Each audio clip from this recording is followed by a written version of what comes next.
जबलपुर बरगी के back water में जो क्रूज़ डूबने वाला जो हादसा हुआ वो आप सभी को पता ही होगा। काफ़ी भयावह है और बहुत सारे लोग इसमें मारे गए। एक चीज़ तो है, हमारे भारत में हादसों से भी सबक नहीं लिया जाता।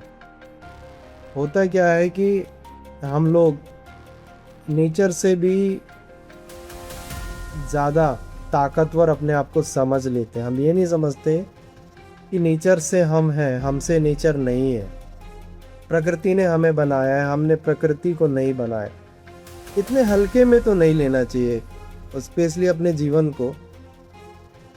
बहुत सारी चीज़ें हैं जिन पे काम होना चाहिए। भारत में, विदेशों में इन सब चीज़ों का बहुत ध्यान रखते हैं। हालांकि मैं कभी फॉरेन गया नहीं हूँ, लेकिन सोशल मीडिया का ज़माना है, बहुत सारी न्यूज़ आते रहते हैं। सोशल मीडिया के माध्यम से वीडियोस देखते रहते हैं। कुछ लोग जो जा चुके हैं, जो रह चुके हैं या जो रहते हैं, उनके मुंह से हम लोग सुनते रहते हैं। ट्रैवल करने की बात हो, कहीं रहने की बात हो, कहीं जाने की बात हो, कहीं बैठने की बात हो, कोई भी चीज़ हो, सेफ्टी का बिल्कुल भी ध्यान नहीं रखा जाता। इवन एक घर भी बनाते हैं तो ये देखते हैं कि कितने कम में बन जाएगा और कितनी अच्छी डिज़ाइन बन जाएगी। सेफ्टी के बारे में कोई ध्यान नहीं देता, ठीक है। और जैसे कोई कार खरीदता है, वो देखते हैं कि कितने फीचर्स हैं इस गाड़ी में, तो इसका साउंड सिस्टम कैसा है, इसका सस्पेंशन कैसा है, इसमें और भी क्या क्या फीचर्स है। ये कोई नहीं देखता है कि भैया सुरक्षा सर्वोपरि है, सेफ्टी प्रायोरिटी है। सेफ्टी कोई नहीं देखता। अब मैं क्रूज़ की बात करूं, कल बरगी में जो हादसा हुआ है उसमें लगभग 40 लोग सवार थे मीडिया के मुताबिक। अब वहाँ पे कुछ क्वेश्चन क्रिएट हो रहे हैं मेरे माइंड में, जो कि बहुत अहम है, जिनके बारे में पहले ही सोचा जाना चाहिए था। लाइफ जैकेट, जब लाइफ जैकेट मौजूद थी क्रूज़ के अंदर, तो फिर जो यात्री थे, जो पैसेंजर थे, उनको क्यों नहीं दी गई? पहला सवाल। इसी से निकलकर दूसरा सवाल आ रहा है कि चलो ठीक है, क्रूज़ वाले तो अपने पैसे कमाने के लिए, है ना, उनको मतलब नहीं है किसी की सेफ्टी से। पैसेंजर को भी इतना अवेयर होना चाहिए। जाहिर सी बात है, क्रूज़ था तो बहुत ज़्यादा गरीब लोग तो नहीं रहे होंगे, पढ़े लिखे लोग रहे होंगे, अच्छे घर से रहे होंगे। उन्होंने क्यों नहीं मांगा कि भैया हमको लाइफ जैकेट आप दीजिए, आपको देना पड़ेगा? उनको लाइफ जैकेट लेना चाहिए था।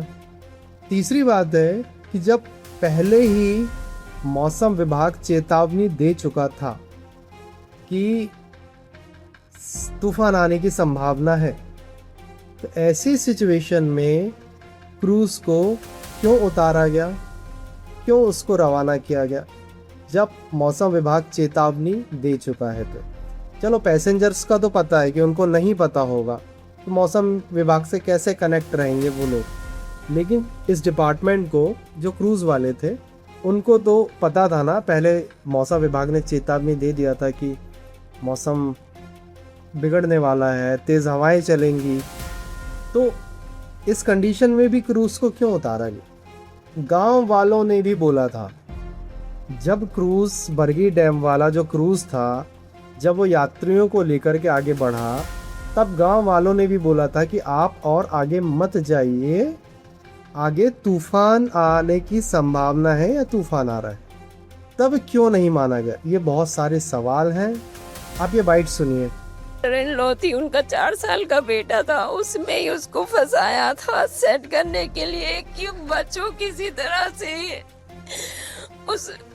उस क्रूज वाले ने सिर्फ पैसे के लिए उसको नहीं सुनी किसी की। गांव वालों ने बोला था कि तूफान आने वाला है, मत चलाओ इसको, आगे बीच में मत लेके जाओ, लेकिन उसने नहीं सुनी, किसी की नहीं सुनी। अच्छा, एक चीज़ और, जब विमान हवा में जाने के लिए तैयार होता है, यानी जब टेक ऑफ करता है, उसके पहले सारे टेक्निकल जो टीम होती हैं, जो सेफ्टी मेजरमेंट सारे चेक कर लिए जाते हैं, यानी हर तरीके से पुख्ता कर लिया जाता है कि किसी प्रकार की कोई प्रॉब्लम नहीं है।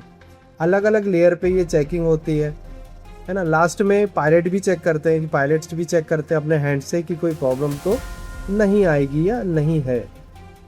तो जाहिर सी बात है, जब प्लेन हवा में है, सारी चीज़ें चेक की जा रही हैं और जो एयर होस्टेस हैं वो यात्रियों को बाकायदा दिशा निर्देश देती हैं, डायरेक्शन देती हैं कि आपको कैसे रहना है, कैसे करना है। इन केस ऑफ कभी प्रॉब्लम क्रिएट होती है, कुछ ऐसी इमरजेंसी आती है, उस स्थिति में क्या करना है। तो जाहिर सी बात है भाई, प्लेन है, हवा में तैर रहा है, जो जहाज़ पानी में तैर रहा है, तो उसके लिए भी तो ये सारी व्यवस्थाएं होनी चाहिए ना। ठीक है, इंसान हवा में होगा, यदि कोई हादसा होता है तो नीचे ज़मीन पे आके मर जाएगा, या फिर जो भी कंडीशन वहाँ पे क्रिएट होगी तो वो मर जाएगा। लेकिन अगर हादसा पानी में है तो भी इंसान तो मरेगा ना। तो वहाँ पर इन सब चीज़ों के बारे में क्यों नहीं बताया गया। माननीय मुख्यमंत्री जी हमारे मोहन यादव जी ऑन स्पॉट खड़े हुए हैं ग्राउंड ज़ीरो पे। ठीक है, वो खड़े हुए हैं। अब ऐसी स्थिति में आप जाहिर सी बात है शोक संवेदना व्यक्त करेंगे, और क्योंकि आप जनप्रतिनिधि हैं, एक बड़ी जिम्मेदारी आपके ऊपर है।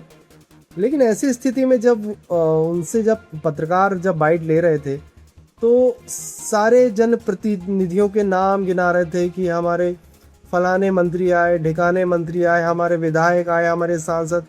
अब एक बार आप मुख्यमंत्री जी को भी सुनिए कि किस तरह से चुन चुन कर एक एक आदमी का नाम ले रहे हैं, मतलब एक एक आदमी को वो क्रेडिट दे रहे हैं, अपने मंत्रियों को। साथ ही साथ प्रशासन को जैसे सूचना मिली तो एसडीआरएफ, एनडीआरएफ और हमारे माननीय मंत्री भी यहाँ मौजूद हुए, माननीय राकेश सिंह जी, माननीय पर्यटन मंत्री भी। कल हमने तुरंत उनको यहाँ से रवाना कराया था, और साथ ही साथ यहाँ के हमारे सांसद आशीष दुबे जी, इस अवसर पर यहाँ के विधायक हमारे नीरज जी, सारे जनप्रतिनिधियों के साथ पूरी रात और आज तक अभी तक लगातार लोग लगे हुए हैं। हमारे साथ यहाँ के प्रभारी मंत्री उप मुख्यमंत्री श्रीमान जगदीश देवड़ा जी भी मेरे साथ आए हैं। तो जरूरी है क्या सभी को क्रेडिट देना, सभी का नाम लेना? मैं तो नहीं मानता कि ऐसे हादसों में जब इस तरह की भयावह घटना हुई हो, वहाँ पर खड़े होकर के आप एक एक चुन के एक मंत्रियों का नाम ले रहे हैं। बहुत शर्म की बात है। सिस्टम सड़ चुका है, सिस्टम खत्म है हमारा।